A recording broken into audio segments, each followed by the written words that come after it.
सखी सहेली।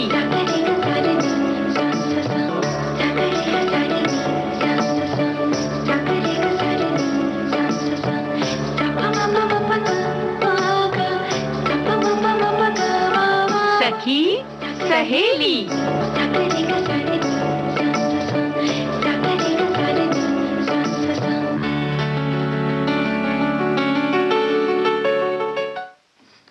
सुनने वाले सभी सखियों, सहेलियों और श्रोता भाइयों को दीपा माहेश्वरी और रेणु चतुर्वेदी का नमस्कार।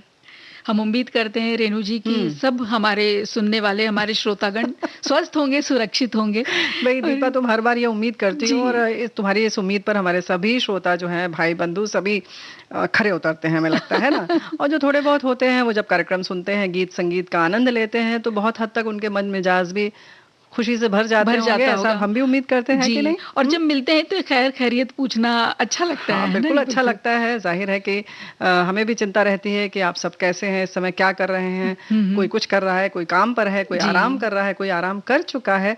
तो ऐसे ही सबकी दिनचर्या रहती है। लेकिन जो कार्यक्रम होता है हमारा, वो आप सुनते सुनते कुछ भी कर सकते हैं, कुछ भी कर सकते हैं। और आज भी हम अपने जो ये जो गुलदस्ता है सखी सहेली का कार्यक्रम का, इसमें कई सारी बातें लेकर आए हैं। जैसे दाम्पत्य जीवन है, सुंदर रिश्ता, बहुत खूबसूरत रिश्ता। बिल्कुल सही बात है। दाम्पत्य जीवन में क्या क्या होता है और कैसे इसको और खूबसूरत बना सकते हैं।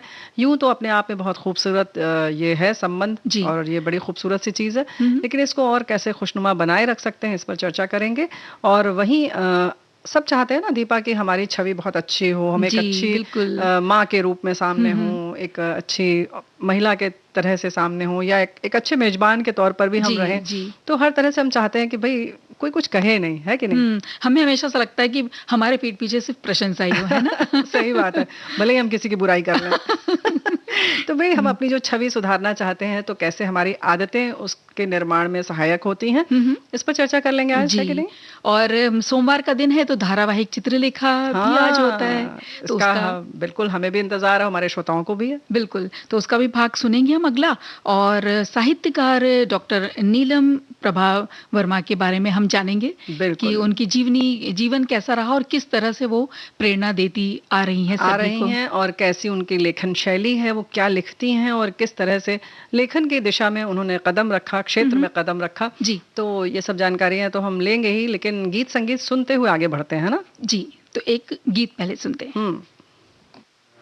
चल के तुझे मैं लेके चलूं एक ऐसे गगन के तले, जहां गम भी न हो, आंसू भी न हो, बस प्यार ही प्यार पले। चल के तुझे मैं लेके चलूं एक ऐसे गगन के तले, जहां गम भी न हो, आंसू भी न हो, बस प्यार ही प्यार फले, एक ऐसे गगन के तले।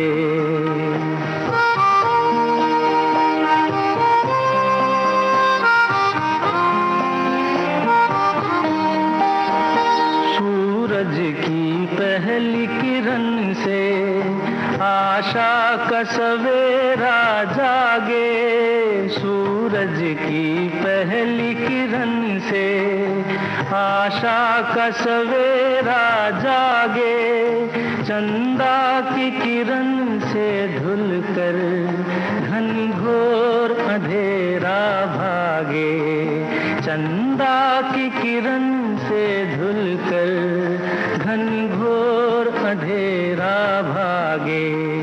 कभी धूप खिले कभी छाँव मिले, लंबी सी डगर न खले, जहाँ गम भी न हो, आंसू भी न हो, बस प्यार ही प्यार फले, एक ऐसे गगन के तले।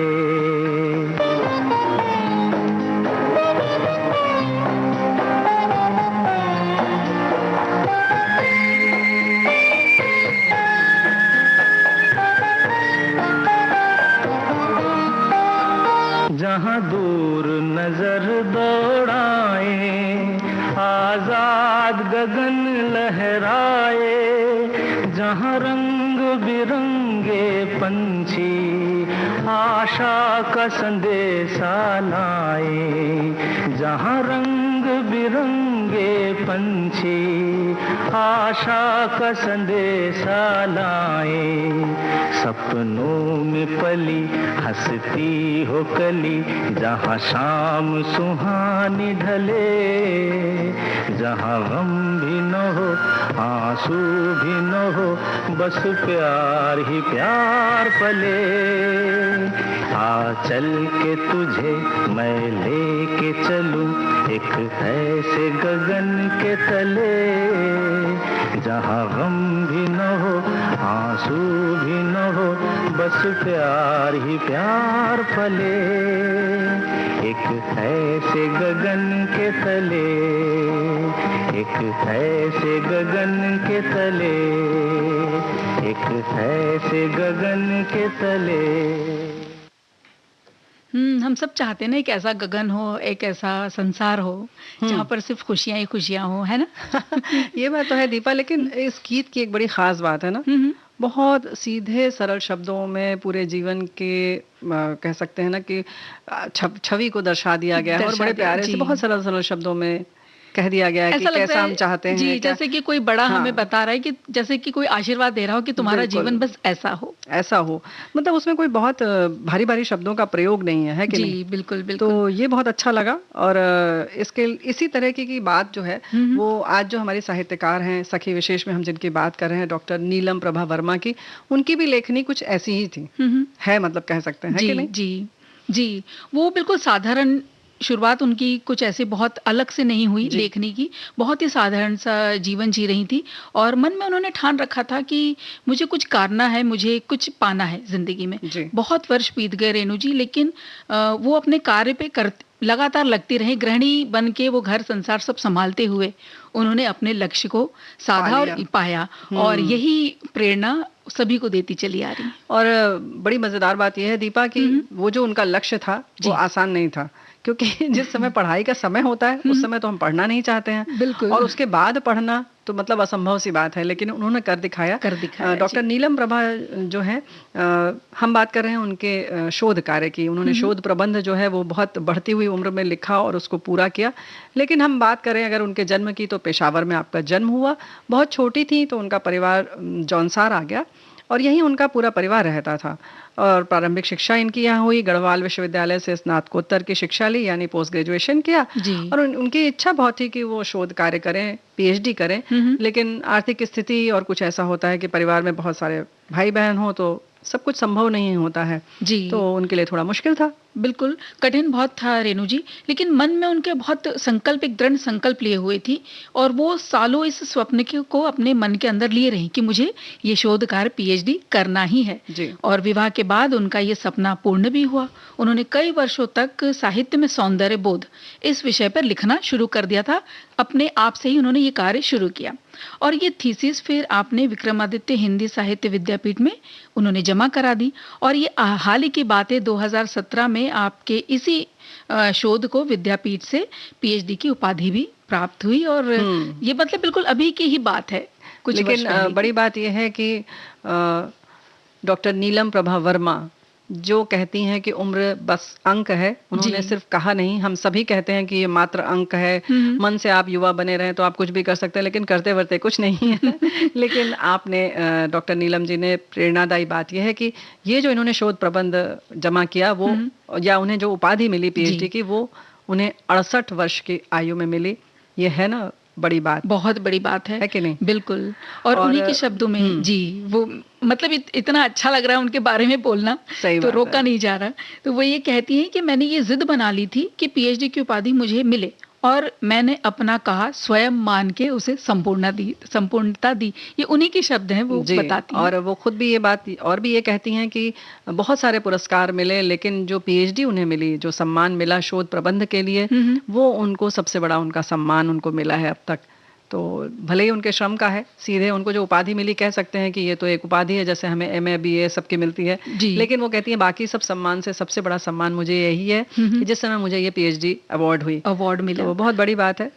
सबके लिए प्रेरणा स्रोत है, क्योंकि हम सब उम्र का बहाना लेकर कुछ ना कुछ छोड़ते ही रहते हैं। हम बोलते हैं ना अब ये हमसे नहीं होगा, अब कहाँ करेंगे, हम इस तरह की बातें कह देते हैं। लेकिन उन्होंने इसको लिया और उसके साथ साथ लेखन कार्य भी शुरू किया। और उनकी लेखनी की अगर हम बात करें तो बहुत सरल शब्दों में वो लिखती हैं और बहुत प्यारा लिखती हैं। जीवन से जुड़ी हुई बातें हैं और जीवन से जुड़ी हुई बातों को ही वो अपनी लेखनी के और शब्दों के माध्यम से हम तक पहुंचाती हैं। बिल्कुल। और अगर उनकी इस साहित्यिक यात्रा की बात करें रेणु जी, तो घर के माहौल ने बहुत उन्हें प्रोत्साहित किया था, क्योंकि उनके पति भी लेखक हैं।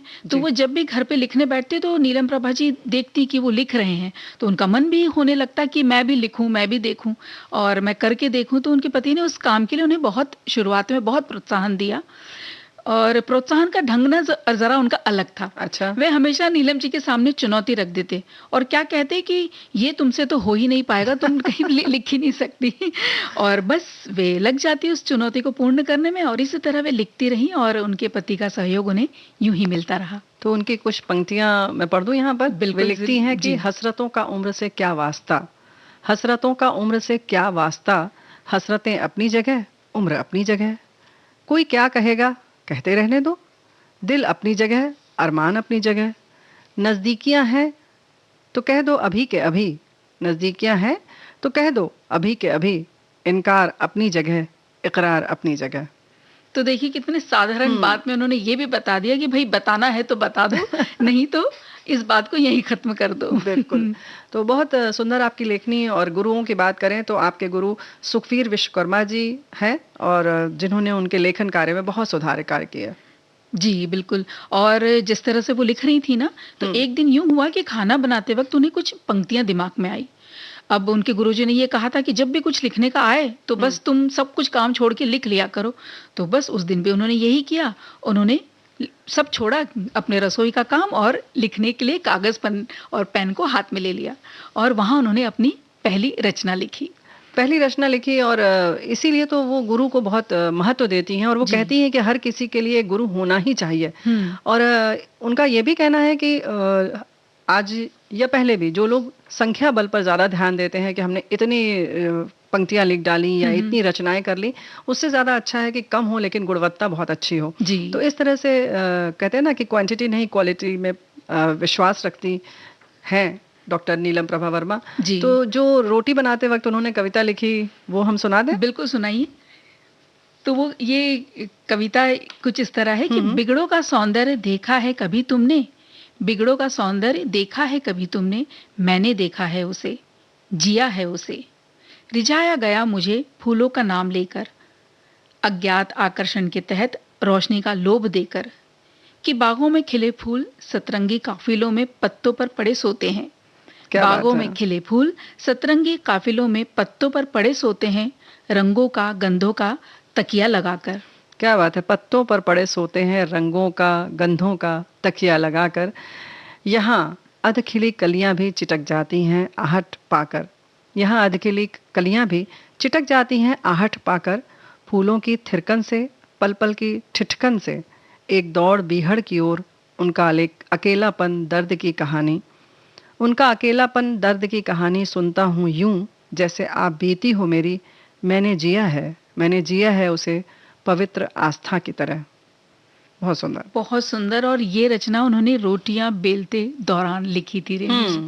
तो इसीलिए तो दिल तक पहुंचती है ना। और वैसे भी देखो कहते हैं ना कि खास तौर से अगर हम नीलम प्रभा जी की बात करें, वैसे भी सभी कहते हैं कि पढ़ना बहुत चाहिए, और नीलम जी तो खास तौर से कहती हैं कि जितना तो पढ़ना ही चाहिए उतना हमें दूसरों को सुनना भी चाहिए जी। और उन्होंने अगर उनकी पसंद की बात की जाए तो उन्हें गिरधर की कुंडलियां बहुत पसंद हैं। उन्होंने बहुत सारी, हालांकि वो अतुकांत लिखती हैं, उनकी रचनाएं छंदबद्ध नहीं है, फिर भी वो कहती हैं कि उन्हें छंदबद्ध बहुत पसंद है। रसखान के चाहे वो छंद हों, दोहे हों, सवैये हों, कबीर, बुल्ले शाह, इन सबको उन्होंने बहुत पढ़ा है। जी जी। और उनकी हाल ही में मन मंजूषा भी प्रकाशित हुई है, जो कि बहुत पाठकों द्वारा पसंद की जा रही है, जिसका कि वहाँ के राज्यपाल ने विमोचन किया जी। तो वो है। और इसी के साथ साथ उनका है, उनकी कुछ और भी पुस्तकें हैं, बसंत का विहार, दूब की नदी, तो मन मंजूषा भी है, वहीं उनका है आभा आभास जी। और खास तौर से इनकी जो रचनाएं हैं, जैसे कि अब रोटी बेलते बेलते होती है ना, तो स्त्रियों पर ज्यादा लिखा है, बेटियों पर ज्यादा लिखा है इन्होंने जी। और एक पुस्तक पर इनकी खुद की बेटियों की ही तस्वीर है, कवर पृष्ठ जिसे कहते हैं। तो इस तरह से उनका एक स्त्री के प्रति लगाव और उसके संवेदनाओं को समझना और फिर उनको शब्दों में पिरोकर हमारे सामने देना, ये हमारे लिए बहुत बड़ी बात है बिल्कुल, पाठकों के लिए बहुत बड़ी बात है। और साथ में वो ये भी कहती हैं कि युवा पीढ़ी जिस तरह से उन्हें लग रहा है कि बहुत कम पढ़ रहे हैं आजकल, तो वो कहती है कि अच्छी रचनाएं अगर होंगी जी, तो युवा भी साहित्य से जरूर जुड़ेंगे। बिल्कुल सही बात है। चलिए, लेकिन फिर भी अगर युवा साहित्य से जुड़ें, इस बात के आह्वान हम भी करते हैं, क्योंकि जुड़ेंगे तभी अच्छी रचनाएं मिलेंगी। 2-4 वैसी भी पढ़ लीजिए तो 4-6 और अच्छे मिल जाएंगे, है कि नहीं? और साथ ही एक गीत सुन लेते।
मैं हो गई किसी की, कोई मेरा हो गया, क्या देखा था तुझमें दिल तेरा हो गया, ये सोचते ही सोचते सवेरा हो गया। जलवा देखना, किसी का हो जाना या किसी को अपना बना लेना जी तो बड़ा आसान है, लेकिन उसे निभाना उतना ही कठिन है। और कुछ सूत्र होते हैं, अगर उनका हम ध्यान रखें, कुछ बातें होती हैं जिनके हम गांठ बांध लें, तो ये भी बहुत खुशनुमा रह सकता है और रहता भी है बहुत सारे लोगों का, बहुत सारे लोगों का रहता है। और देखिए, उतार चढ़ाव इस रिश्ते में, जो दाम्पत्य जीवन की हम बात कर रहे हैं, तो दो अलग अलग संस्कार से, दो अलग अलग परिवार से दो लोग एक जगह साथ कई वर्ष अपने बिताते हैं, तो जो पहला, जो शादी से पहले का जो उनका जीवन है अलग अलग है। तो कुछ हो सकता है कि शुरुआत में आप में कहीं कुछ कहते हैं ना कि आदतों में अलग अलग हो, लेकिन देखा जाए तो अंततः कुछ वर्षों के बाद रेणु जी एक सी आदतें होने लगती हैं, एक से शौक होने लगते हैं। लेकिन एक बात तो है दीपा, ये जो हम दाम्पत्य जीवन की बात करते हैं और हम सोचते हैं अलग अलग संस्कार से आए हैं, अलग अलग परिवेश से आए हैं, लेकिन कहीं ऐसा नहीं लगता कि दो भाई बहन भी होते हैं तो भी तो सबकी आदतें अलग अलग ही रहती हैं ना, तो सामंजस्य तो वहां पर भी बैठाना पड़ता है ना। तो कुछ ऐसा ही इसको भी है, और इसको अगर अपना लिया जाए तो फिर बस ऐसे ही चलेगा। और बड़ी प्यारी प्यारी बातें हमारे साथियों ने भी लिखकर भेजी हैं भाई, क्योंकि देखो लिखते हैं, जीवन एक पथ है, प्यार एक रथ है, रथ के दो पहिए संग संग चलते रहिए। बहुत खूबसूरत पंक्तियां लिखी है। सफल दाम्पत्य जीवन आधार है, विश्वास, प्रेम, समर्पण, प्रतिज्ञा, पवित्रता है, और भी बहुत कुछ है जिसे शब्दों में व्यक्त नहीं किया जा सकता। इन्होंने ही लिखा था, जीवन एक पथ है, प्यार एक रथ है, रथ के दो पहिए संग संग चलते रहिए। बिल्कुल। और देखिए, इसी तरह की बात हमारे एक और साथी लिखती हैं कि आपकी जीवन साथी से अक्सर किसी न किसी बात को लेकर मतभेद बन जाता है, और आप दोनों के बीच में प्रेम और सामंजस्य का अगर अभाव है, तो इससे बचने और सुखी वैवाहिक जीवन जीने के लिए अच्छा, ये कुछ व्रत बता रही हैं हमें कि पूर्णिमा का व्रत रखें, और व्रत वाले दिन शाम के समय अपने जीवन साथी के साथ मिलकर दूध में शहद मिलाकर जल दें चंद्रमा को। तो ये भी एक तरीका हो गया है। देखो ये है ना, ये सारी चीजें इसलिए हैं कि आप सीधे इसको धर्म से न जोड़ें, लेकिन कोई भी कार्य, जैसे कि मनमुटाव भी होता है तो हम कहते हैं साथ में पिक्चर देखने चले जाइए। हाँ, तो अगर आप चंद्रमा को जल दे देंगे तो क्या नुकसान है ना। ये तो बात हो गई कि बस एक अगर आपने बंधन बांध लिया कि हमें ये काम करना है, या शाम को 7 बजे हमें घर में सब पूरे कमरों में रोशनी करनी है, चाहे वो हम दीपक जलाकर करें या वैसे ही स्विच ऑन करके करें, तो एक साथ हमें करना है, हमें एक साथ शंख बजाना है, या कुछ बैठ के कुछ पाठ करना है या मंत्र करना है, तो जाहिर है कि कितना भी मनमुटाव होगा, लेकिन अगर ये करना है, हमने एक नियम बना लिया है, तो जाहिर है कि हम बैठेंगे और फिर बहुत हद तक ये जो मनमुटाव वाली स्थिति है वो अपने आप समाप्त हो जाएगी, है कि नहीं। तो कितनी अच्छी चीजें ये सब बनी है, और 30 त्योहार शायद इसीलिए आते हैं। हम खेल खिलौने में भी जो करते हैं, खेल करते हैं, जैसे है ना, आपस में चलो बैठ के अंताक्षरी खेलते हैं जी, तो 4-5 लोग सदस्य हैं आपस में, लेकिन किसी से मनमुटाव सुबह हुआ था, लेकिन अब खेल रहे हैं तो अब एक दूसरे को बताना या चीटिंग हो रही है, तो थोड़ी बहुत तो फिर दोस्ती हो जाती है ना। बिल्कुल हो जाती है। और इसी तरह से तो देखिए ना, जीवन का जो पहिया है वो आगे बढ़ता चला जाता है। तो ये स्थिति जो है समाप्त करने के लिए ही ये सारी चीजें। वैसे भी वैवाहिक जीवन में पति पत्नी 2 मजबूत पहिए हैं, जिनमें सामंजस्य, तालमेल, समर्पण होना अति आवश्यक है। गृहस्थी को सुचारू रूप से चलाने के लिए पति पत्नी दोनों का ही समान कर्तव्य है। ये भी हमारे साथी लिखते हैं, और बहुत अच्छी अच्छी बातें लिखी हैं। इन्होंने लिखा है कि दाम्पत्य जीवन पवित्र जीवन है, जिसमें 2 अलग अलग लोग एक अनजानी सी डोर में बंध जाते हैं या बांधे जाते हैं, कभी कभी स्वेच्छा से, कभी जबरन, और कभी विवशतावश। जब दोनों का संबंध पति पत्नी का हो जाता है, तब इस संबंध में दोनों की बराबर से समर्पण, सहयोग और सच्चाई एक दूसरे के प्रति हो, ये जिम्मेदारी हो जाती है। रिश्ते में पारदर्शिता और सम्मान एक दूसरे से जब होती है, तब ये सुखमय और आनंदमय हो जाता है। बहुत प्यार और मिठास से एक दूसरे से व्यवहार करेंगे, ऐसा जीवन कब बीत जाता है पता ही नहीं चलता, है ना। बहुत सुंदर सुंदर बातें हमारे श्रोता लिख के दे रहे हैं। तो साथ में एक गीत का भी साथ ले लेते हैं। है रे हमने कसम संग रहने की, आएगा रे उड़ के मेरा हंस परदेसी, खाई है रे हमने कसम संग रहने की, आएगा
भाई हंस परदेश में रह रहा हो चाहे आपके साथ रह रहा हो, सबको एक दूसरे का ध्यान रखना ही चाहिए ना दीपा? रखना ही चाहिए। और इस बात का भी ध्यान रख लेते हैं कि एक छोटा सा हमें अंतराल लेना है।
अंतराल के बाद आप सभी का स्वागत है और कार्यक्रम है सखी सहेली। और बात चल रही है दाम्पत्य जीवन, और जैसे सबने लिखा है 2 पहिए हैं रथ के और बराबर से चलते रहने चाहिए। बिल्कुल। और इसमें जैसे बात कर रहे थे ना, हम डोर से बंधे रहते हैं, एक ऐसे डोर से कि जो कभी नहीं टूटता है। यहाँ पे हमारी एक सखी हमें लिखती हैं कि कभी स्वेच्छा से, कभी जबरन, कभी विवशता। तो जब दोनों का संबंध पति पत्नी का बराबर ही है तो वहाँ पे समर्पण, सहयोग, सच्चाई ये भी बहुत जरूरी हो जाती है कि एक दूसरे के प्रति ये हो और रिश्ते में पारदर्शिता हो, सम्मान एक दूसरे के लिए हो, और ये दाम्पत्य जीवन तभी सुखमय और आनंदमय हो सकता है। बिल्कुल सही बात है। और इसके लिए एक दूसरे के ऊपर भरोसा रखना भी बहुत जरूरी है। शक की अगर कहीं भी गुंजाइश लगती है तो तुरंत बातचीत करके उसको साफ कर लेना चाहिए, उसको ज्यादा लंबा नहीं खींचना चाहिए, है कि नहीं? और इसी तरह से एक और हमारे श्रोता लिखते हैं कि दाम्पत्य जीवन में क्लेश, घर में अशांति, तनाव भरा माहौल, पारिवारिक सदस्यों के बीच में मतभेद, विवाद हो तो जीवन में ये कभी हमें सफल नहीं होने दे सकते। और इस आधुनिक युग की भागदौड़ में परेशान व्यक्ति क्या चाहता है? वो तो सिर्फ चाहता है खुशी के कुछ पल, शांति में कुछ हम क्षण बिता सकें और जब घर आए तो सारी परेशानियां भूल जाएं, दूर हो जाए। देखो चाहते तो सब हैं, लेकिन जो जिनके घर में झगड़ा होता है या जो परेशान रहते हैं या जो सुखी नहीं है, क्या वो चाहते हैं ऐसा? लेकिन होता नहीं है ना, नहीं होता तो है। इसी के लिए तो कुछ बातें हैं। हालांकि हमारे एक साथी और लिखते हैं कि दाम्पत्य जीवन शादी के समय सप्तपदी के फेरों के समय इसी दाम्पत्य जीवन की शपथ ली जाती है। विश्वास, समर्पण, प्रेम, परस्पर सामंजस्य यही आधार है। दोनों प्राणियों के लिए होती है। जिसने निभाया वो दाम्पत्य सुखी रहा। जहाँ झूठी शान, दिखावा और स्वाभिमान आई वहां दरार। मैंने एक चर्चित लेखिका के उपन्यास में पढ़ा था जिसके दाम्पत्य जीवन में लड़ाई झगड़े होते हैं और फिर प्यार भरी सुलह। ये लड़ाई झगड़े सीमेंट बालू हैं और प्यार सुलह पानी की बौछार, जो दाम्पत्य जीवन की दीवार को मजबूती प्रदान करते हैं, ऐसा मानना मेरा भी है। बिल्कुल। और देखिए ना, दाम्पत्य जीवन में अगर अच्छाई है या बहुत सारी उसमें खूबियां हैं तो हर इंसान में कमियां भी है, तो बहुत जरूरी हो जाता है कि उस कमी के साथ उस व्यक्ति को स्वीकारें। देखो, कमी और अच्छाई मानना न मानना हमारे आपके ऊपर निर्भर करता है। जो जैसा है उसको वैसा ही स्वीकार करना चाहिए, है कि नहीं? अब हम उसको तराशने की कोशिश करते हैं और खुद को चाहते हैं कि हम जैसे हैं हम वैसे ही रहेंगे और बड़ी दबंगई से कहते हैं भाई अब हम नहीं बदल सकते, हमारी तो उम्र हो गई है। तो सामने वाला भी कुछ ऐसे ही दौर से गुजरता है, ये हमें सोचना होगा। और होता क्या है ना रेणु जी की एक मन में एक कल्पना से रहती शादी से पहले से कि हमारा पति या हमारे पत्नी ऐसे होगी या इस तरह से होगी, और जब वो जो आपके अंदर छवि बनी है वैसे अगर नहीं पाते तो कभी कभी मन दुखी हो जाता है। लेकिन सच्चाई को स्वीकार करना और ये भाई कि वास्तविकता है और जिसे आपने पसंद किया है और जो आपके अब साथी हमेशा की बनने वाली है या बनने वाला है वो आप ही के पे तो समर्पित है और आप ही के लिए तो उनकी सारी जिम्मेदारियां हैं। बिल्कुल सही बात है। और इसीलिए फिर कहते हैं ना कि पहले से आप किसी भी चीज के लिए अगर उम्मीद बना लेते हैं, आशा बांध लेते हैं, तो आपको दुख आपको ही होता है। तो बेहतर है कि आप सब चीजों को खुला रखिए। क्या मिलेगा, जो जैसा मिलेगा वो प्रसाद है, या कहें कि जो भी आप समझे आशीर्वाद है ऊपर वालों का, या आपके जीवन को आगे चलाने के लिए एक पहिया आपको साथ में मिल रहा है, संबल मिल रहा है, उसको इस तरह से ले। लेकिन जहां तक बात हो रही है कि अगर जब भी कब मनमुटाव हो, कुछ हो, उसको तुरंत सुलझा लेना चाहिए।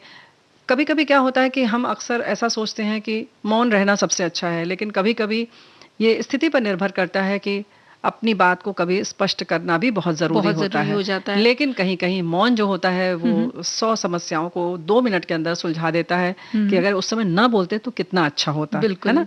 और वहीं दूसरी तरफ की हम उस बात को बता देते तो कितना अच्छा होता है, ऐसा भी हो जाता है। ये स्थिति पर निर्भर करता है। लेकिन जो बोलना होता है ना रेणु जी, वो जो अगर आप कमी भी निकालना चाह रहे हैं या कुछ बताना चाह रहे हैं या सामने वाले की गलती भी, तो अकेले में सबके सामने न बता करके उस बात को अकेले बता दिया जाए जहां कि आपको लगती कि ये गलती हो गई है, तो अकेले में वो बात बोल दी जाए, वो संभल भी जाती है और दोनों में आपस में ये बात की समझ हो जाती है कि आगे से ऐसा होगा या नहीं होगा, ये किस तरह हमें जीवन आगे बढ़ाना है। उसके संग संग एक बात और है कि ये फिर निर्भर करता है कि कैसे कहना है। लेकिन हर बात को कहने का भी एक तरीका होता है, एक लहजा होता है जी, एक मिठास होती है। आप बहुत बुरी बात भी बहुत प्यार से कहते हैं तो उतनी बुरी नहीं लगती, बिल्कुल। और बहुत सीधी सपाट सी बात, अच्छी बात, किसी के हित की बात भी अगर हम करते हैं कहीं डांटते हुए या कुछ और करते हुए, तो वही तीर की तरह लग जाती है जी। तो ये सारी चीजें देखनी होंगी, है ना। बिल्कुल, इसका भी ध्यान रखना होगा। और साथ में परिवार है तो बच्चे भी होंगे, तो बच्चों के सामने बिल्कुल भी इस तरीके के कटु वचन, जैसे अभी आपने बोला कि प्यार से भी बात वो बोली जा सकती है, तो क्यों अकेले में बोलने क्या दीपा नहीं भाई, छोड़ ही देना बच्चों से, क्या अकेले में भी ना बोले, बिल्कुल ना बोले, आदत डालने। ये इन सब चीजों की छवि की तो बात हम आगे करेंगे ही कि किस तरह से अपनी आदतों को हम निखारते हुए अपनी छवि को सुधार सकते हैं, है ना। तो एक गीत अभी सुन लें क्या? गीत सुन लें, चित्रलेखा। हाँ ठीक है, उसके बाद चित्रलेखा सुनेंगे।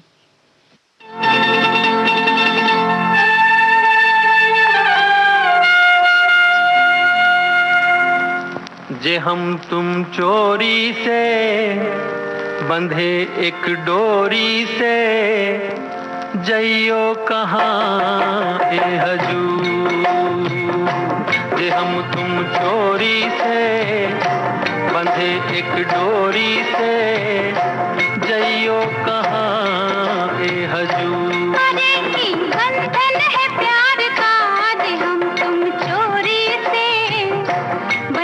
एक डोरी से जइयो कहाँ ए हजूर।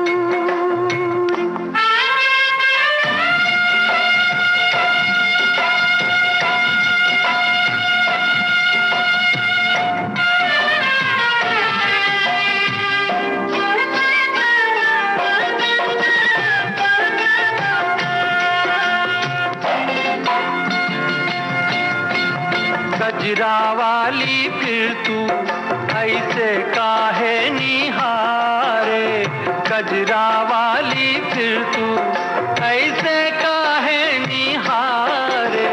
ई चितवन के गोरी माने तो समझा जा रे। मतलब एक है नैनन पुकारता, जे हम तुम चोरी से बंधे एक डोरी से, जइयो कहाँ ए हजूर। जे हम तुम चोरी से बंधे एक डोरी से, जइयो कहाँ ए हजूर।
भाई गीत हमने सुन लिया और हमने वादा किया कि चित्रलेखा सुनवाएंगे, तो उसका पठन भगवती चरण वर्मा का ये महान उपन्यास, और इसका पठन हम सुनते हैं और सुनते हैं भाग 9।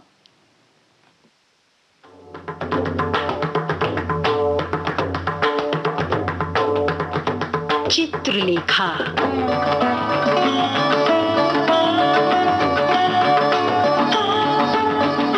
हिंदी के सुप्रसिद्ध कथाकार भगवती चरण वर्मा का चिरजीवी उपन्यास चित्रलेखा।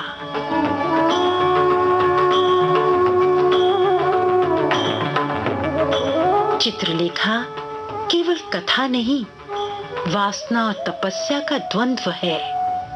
केवल उपन्यास नहीं, पाप और पुण्य की पहचान है चित्रलेखा।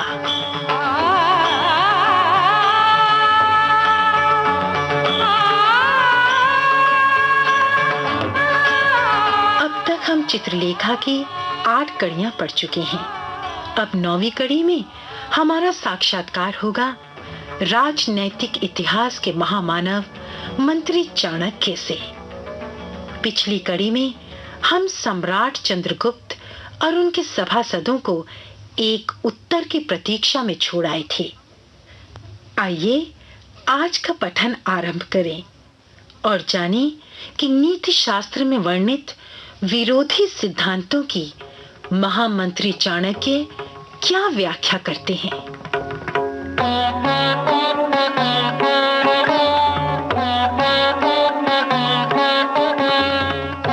मेरे नीति शास्त्र में कहीं कहीं निर्धारित धर्म की रूढ़ियों के विरोधी सिद्धांत मिलते हैं, यह स्पष्ट है और यह मैं मानता हूं, पर उसके साथ ही मैं यह बतला देना चाहता हूं कि धर्म समाज द्वारा निर्मित है। धर्म ने नीति शास्त्र को जन्म नहीं दिया है, वरन इसके विपरीत नीति शास्त्र ने धर्म को जन्म दिया है। समाज को जीवित रखने के लिए समाज द्वारा निर्धारित नियमों को ही नीति शास्त्र कहते हैं, और इस नीति शास्त्र का आधार तर्क है। धर्म का आधार विश्वास है, और विश्वास के बंधन से प्रत्येक मनुष्य को बांधकर उससे अपने नियमों का पालन कराना ही समाज के लिए हितकर है। इसलिए ऐसी भी परिस्थितियां आ सकती हैं जब धर्म के विरुद्ध चलना समाज के लिए कल्याणकारक हो जाता है और धीरे धीरे धर्म का रूप बदल जाता है। चाणक्य के वाक्य समाप्त होते ही विद्वान मंडली में घोर निस्तब्धता छा गई। महाराज चंद्रगुप्त ने गर्व से अपने मंत्री की ओर देखा और फिर अपने सामने उपस्थित विद्वान मंडली की ओर। मंत्री ने बहुत बड़ी बात कह डाली थी और उनकी बात में यथेष्ट सार था। फिर बात भी नहीं थी निर्धारित सिद्धांतों के प्रतिकूल। इस बात का उत्तर कौन देगा, लोग इसकी प्रतीक्षा कर रहे थे। विद्वान मंडली में बैठे हुए एक नवयुवक योगी ने शांत भाव से उत्तर दिया, राजन, ईश्वर मनुष्य का जन्मदाता है और मनुष्य समाज का जन्मदाता है। धर्म ईश्वर का सांसारिक रूप है, वो मनुष्य को ईश्वर से मिलाने का साधन है। धर्म की अवहेलना ईश्वर की अवहेलना है, सत्य से दूर हटना है। सत्य एक है, धर्म उसी सत्य का दूसरा नाम है। यदि नीति शास्त्र धर्म के सिद्धांतों के प्रतिकूल है तो वो नीति शास्त्र नहीं वरन अनीति शास्त्र है। उचित और अनुचित, न्याय और अन्याय, इन सब की कसौटी धर्म है। धर्म के अंतर्गत सारा विश्व है। वयोवृद्ध मंत्री चाणक्य ने अपने सामने बैठे हुए नवयुवक योगी कुमारगिरी को इस प्रकार देखा जिस प्रकार एक दानव अपने सामने खड़े हुए बौने की ओर देखता है। धर्म की गुरुता को स्वीकार करके उसकी दुहाई देने वाले योगी, जानते हो धर्म को किसने जन्म दिया है? ईश्वर ने। और ईश्वर को? कितना भयानक प्रश्न था। जन समुदाय में एक हल्का सा कोलाहल विकसित हो उठा। ईश्वर को किसने जन्म दिया? ईश्वर अनादि है। ठीक कहते हो योगी। ईश्वर अनादि है, ये बात नई नहीं है। प्रत्येक मनुष्य कहता है कि ईश्वर अनादि है, पर क्या तुम ईश्वर को जानते हो? क्या यहां बैठा हुआ कोई भी व्यक्ति ईश्वर को जानता है? हां, ईश्वर अनादि है, पर उस ईश्वर को मैं दावे के साथ कहता हूं कोई नहीं जानता। वो कल्पना से परे है, वो सत्य है, पर इतना प्रकाशवान कि मनुष्य के नेत्र उसके आगे नहीं खुले रह सकते। उस सत्य को जानने का प्रयत्न करो, उस ईश्वर को पाने के लिए घोर तपस्या करो, पर सब व्यर्थ, निष्फल है। यदि तुम ईश्वर को ही जान सको, यदि तुम्हारी कल्पना में ही वो अखंड और निस्सीम अनंत का रचयिता आ सके, तो फिर वो ईश्वर कैसा? पर योगी, हमारा और तुम्हारा ईश्वर जिसकी हम पूजा करते हैं, उस ईश्वर से भिन्न है। हमारा और तुम्हारा ईश्वर कल्पना जनित ईश्वर है। अपनी आवश्यकताओं को पूरा करने के लिए ही समाज ने उस ईश्वर को जन्म दिया है। चाणक्य ने रुककर अपने चारों ओर देखा। गहरा सन्नाटा छाया हुआ था। योगी कुमार गिरी के नेत्र बंद थे, मानो वो किसी गहरे विचार में मग्न था। चाणक्य आसन से उठ खड़े हुए।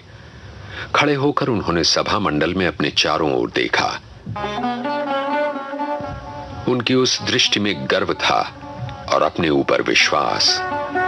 उनकी आंखें सभा मंडल में बैठे हुए अखंड विद्वानों को चुनौती दे रही थीं कि उनमें से कोई भी व्यक्ति उनका लोहा ले। थोड़ी देर तक उत्तर की प्रतीक्षा करने के बाद चाणक्य ने फिर कहा, अभी बात अधूरी है। हां, मैंने ये कहा था कि हमारा और तुम्हारा ईश्वर जिसकी हम पूजा करते हैं कल्पना जनित चीज है और समाज द्वारा निर्मित है। उसके भिन्न भिन्न रूप हैं। अब आती है अंतरात्मा की बात। यहां भी निर्धारित मत अधिक अंश में भ्रमात्मक हैं। अंतरात्मा ईश्वर द्वारा निर्मित नहीं है, वरन समाज द्वारा निर्मित है। यदि वास्तव में वो ईश्वर प्रदत्त होती तो भिन्न भिन्न समाज के व्यक्तियों की अंतरात्माएं भिन्न भिन्न न होती। ईश्वर एक है। यदि वास्तव में उसने धर्म के नियम बनाए हैं तो प्रत्येक व्यक्ति पर एक ही नियम लागू होता है। पर बात ऐसी नहीं है। एक समाज के व्यक्ति की अंतरात्मा प्रायः दूसरे समाज के व्यक्ति की अंतरात्मा के अनुसार नहीं होती। मनुष्य की अंतरात्मा केवल उसी बात को अनुचित समझती है जिसको समाज अनुचित समझता है।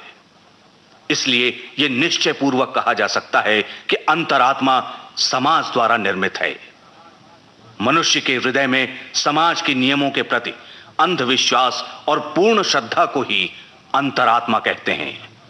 समाज से पृथक उसका कोई अस्तित्व नहीं है। चाणक्य आसन पर बैठ गए। विद्वानों में बहुतों ने चाणक्य के अकाट्य तर्कों से प्रभावित होकर उनके आगे मस्तक नमा दिया। कुमार गिरी ने चाणक्य के ये वाक्य सुने या नहीं, ये नहीं कहा जा सकता। वो अपने विचारों में उस समय भी तल्लीन था। उसके नेत्र बंद थे और उसके शांत मुख पर एक अलौकिक तेज था। पर विजय उस समय चाणक्य की ही रही।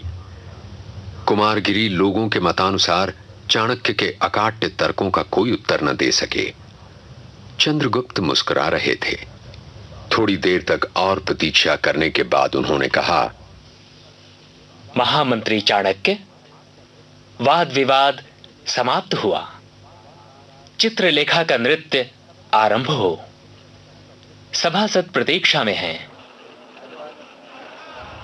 निस्तब्धता भंग हो गई। उपस्थित सामंतों ने हर्ष ध्वनि की। श्रृंगार गृह से उसी समय चित्रलेखा ने सभा मंडल में प्रवेश किया। आभूषणों की झंकार में एक प्रकार का विचित्र संगीत था। धर्म का नीरस तथा शुष्क वायुमंडल राग से भरे सौंदर्य की मस्ती से विकंपित हो उठा। कांपती हुई उषा के धुंधलेपन को चीरते हुए मानो प्रातःकालीन सूर्य के अरुण प्रकाश ने प्रवेश किया। हेमंत की शीतल तथा शुष्क वायु में मधुमास के हल्के ताप और मतवाले सौरभ का समावेश हुआ। सारा वातावरण ही बदल गया।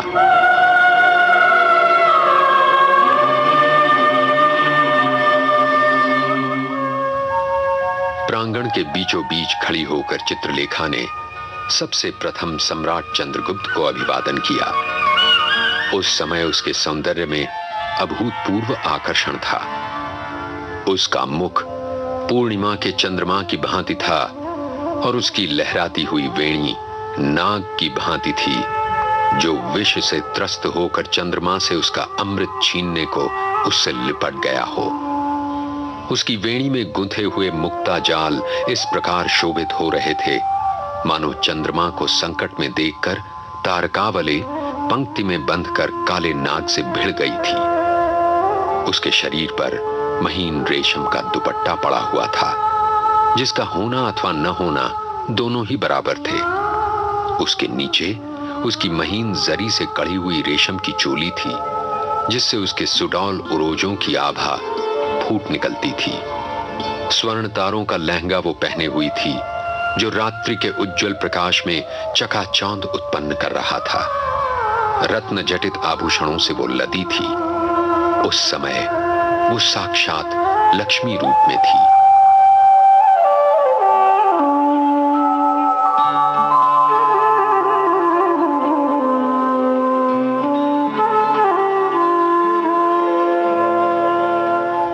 अनुपम सौंदर्य और रत्न जटित आभूषणों से सज्जित नर्तकी चित्रलेखा अब नृत्य करेगी। अब सम्राट चंद्रगुप्त और उनके सभासद एक सुरीला आनंद पाएंगे। किंतु कथा की अगली पंक्तियों में केवल नृत्य की झंकार ही नहीं, एक चमत्कार भी है, और इन दोनों से हमारा साक्षात्कार होगा अगली कड़ी में।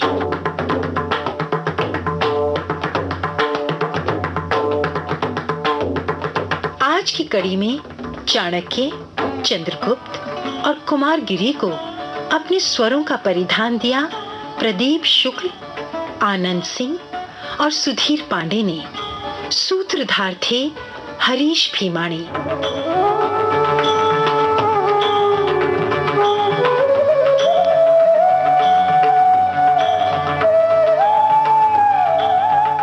सहायक राजेश मलिक। परिकल्पना और प्रस्तुति विजय लक्ष्मी छाबड़ा और लोकेंद्र शर्मा।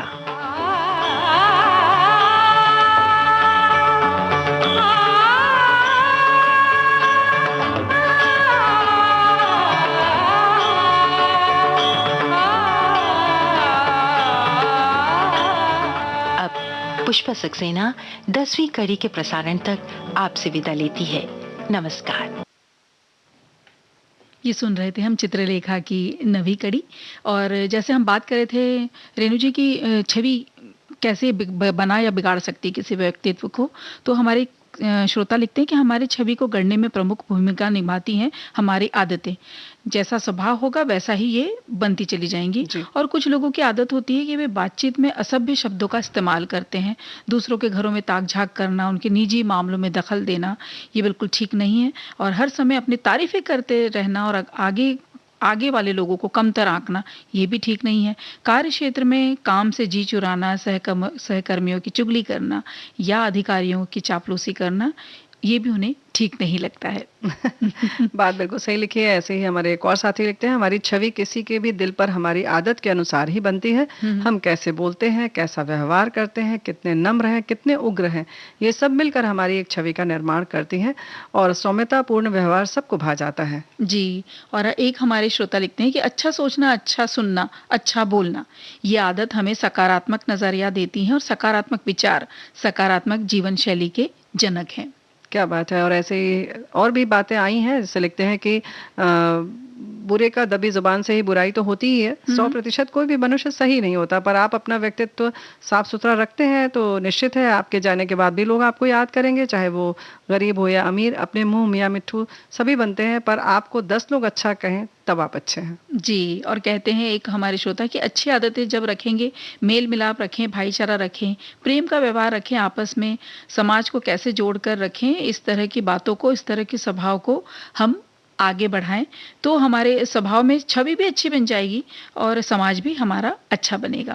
बिल्कुल सही बात है। देखो वैसे भी क्या है ना कि दीपा की हमारी जो आदतें हैं वही मिलाकर समग्र रूप से हमारा एक व्यक्तित्व बनाती हैं। जी, वही हमारी छवि बनाती हैं, हम कैसे हैं, क्या हैं। ये कह सकते हैं ना कि हम आदतें ही हैं जो हमें हमारा मतलब परिचय देती हैं कि हम कैसे हैं, क्या हैं। जी, और सब कोई खुद तो अच्छा बनना चाहता है लेकिन खुद का आकलन हम नहीं करते हैं। तो एक बार आप अगर खुद देखेंगे लेकिन ईमानदारी से, तो खुद ब खुद अच्छे हो जाएंगे। और इसी बात पर एक गीत सुन लिया जाए। बिल्कुल।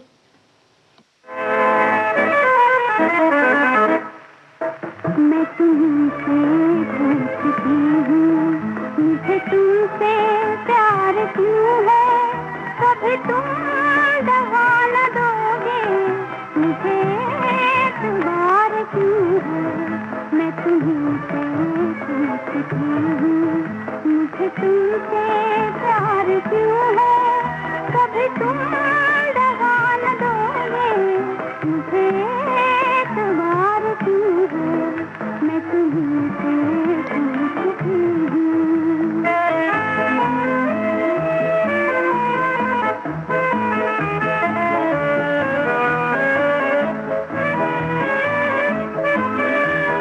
मुझे क्यों पुकारती है ये जवान जवाब फिजाएं, मुझे मिल गई कहाँ से ये हंसी हंसी अदाएं, ये हंसी हंसी अदाएं। मेरी जिंदगी पे छाई ये नई बहार क्यों है। मैं तुमसे पूछती हूँ, मुझे तुमसे प्यार क्यों है, कभी तुम दगा न दोगे, मुझे एतबार क्यों है। मैं तुमसे पूछती हूँ।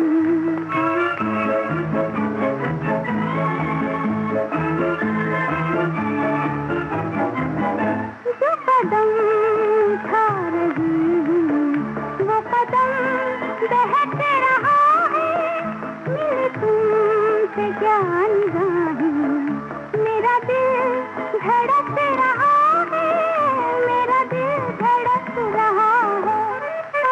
मेरे दिल पे हाथ रख दो, तुम्हें इंतजार क्यों है। मैं तुमसे पूछती हूँ, मुझे तुमसे प्यार क्यों है, कभी तुम दगा न दोगे, मुझे एतबार क्यों है। मैं तुमसे पूछती हूँ।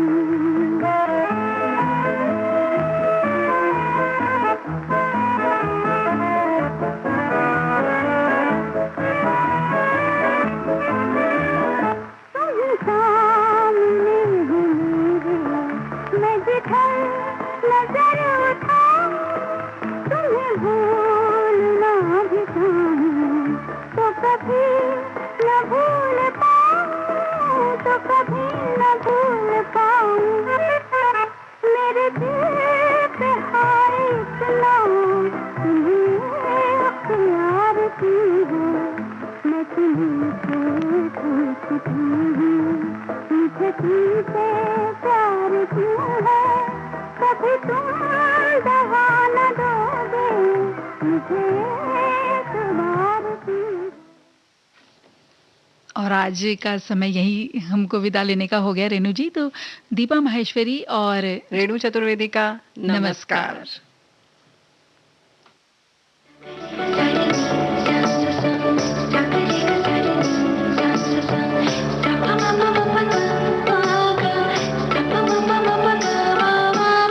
सखी सहेली